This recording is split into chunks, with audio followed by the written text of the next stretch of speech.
রাশিয়ার একটি স্কুলে ইউক্রেনের ড্রোন হামলার ঘটনা নতুন করে আতঙ্ক সৃষ্টি করেছে।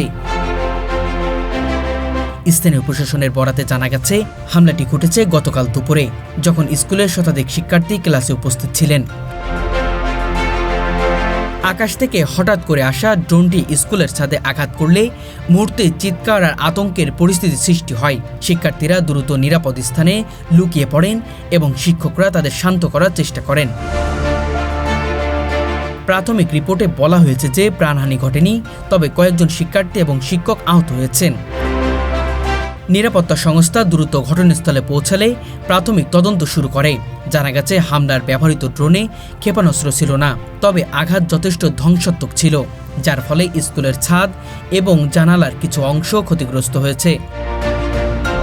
প্রশাসন সতর্ক করে জানিয়েছে, এই ধরনের হামলা শুধুমাত্র স্কুল নয়, বরং নাগরিক এলাকার আতঙ্ক সৃষ্টির একটি কৌশল হিসেবেও বিবেচিত হতে পারে।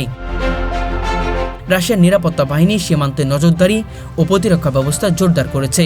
বিশেষজ্ঞরা মনে করছেন, ড্রোন হামলা আধুনিক যুদ্ধের একটি নতুন রূপ, যা দ্রুত এবং অপ্রত্যাশিতভাবে লক্ষ্যবস্তুতে আঘাত করতে সক্ষম। তারা আরও বলেছেন, এটি শুধু শারীরিক ক্ষতির ঝুঁকি নয়, শিক্ষার্থীদের মানসিক স্বাস্থ্যের জন্যও দীর্ঘমেয়াদী প্রভাব ফেলতে পারে। আতঙ্কিত শিক্ষার্থীদের মধ্যে উদ্বেগ, নিরাপত্তাহীনতা এবং মানসিক চাপ বেড়ে যেতে পারে, যা তাদের শিক্ষা জীবন এবং দৈনন্দিন জীবনকে প্রভাবিত করবে।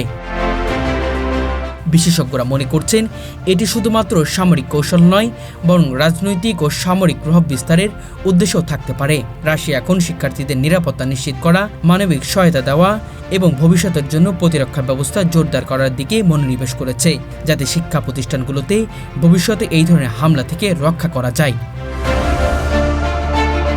রাশিয়া ও ইউক্রেনের যুদ্ধ দিন দিন উত্তাপের দিকে ছড়াচ্ছে।